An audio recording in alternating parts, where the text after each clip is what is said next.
tarkashi. An kausa mummunan fada wato tsakanin kasar Najeriya da Nijar tun bayan ta wato dai Najeriya da Nijar wato dai sojojin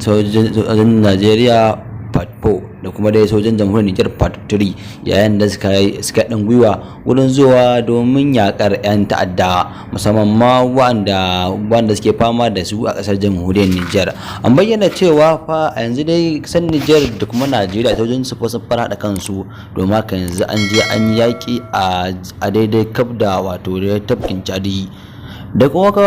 ka dawo zuwa kasar jamhuriyar Nijar din da masu sauraron mu za ku je da cewa wannan dai kungiyar nan ta ECOWAS ta wato barbai da kura tun bayan da ta san cewa fa zai wala kasar Nijar, Mali, Burkina Faso ba su dawo kungiyar nan ta ECOWAS sai ta yawo, amma sai dai fa an bayyana cewa fa a kowane lokaci kasar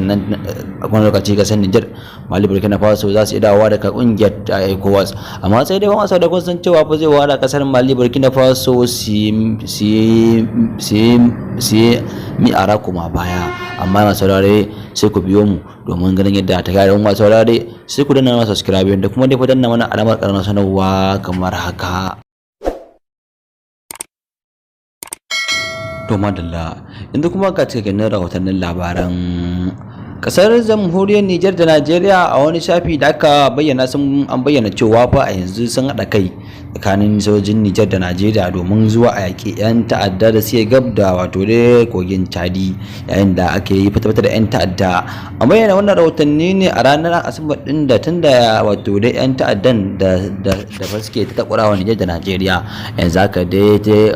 sun Nijar din da Najeriya sun haɗa kai domin yaƙar su. Shugaban ƙasar Najeriya Bola Ahmed Tinubu yana nan yana ta ƙara shan zagi da kuma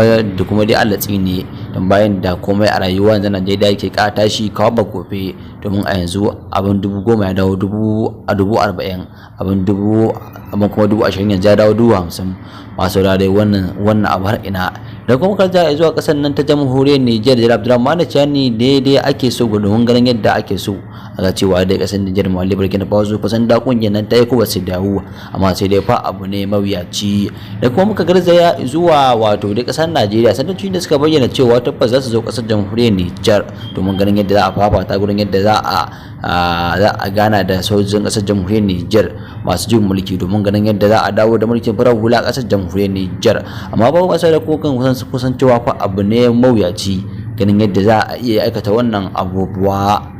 Da kuma muka garzaya zuwa wato dai ƙasar nan ta wato dai America, za ku ji yadda wato dai sojan Rasha ya cinna kansa wuta a dab da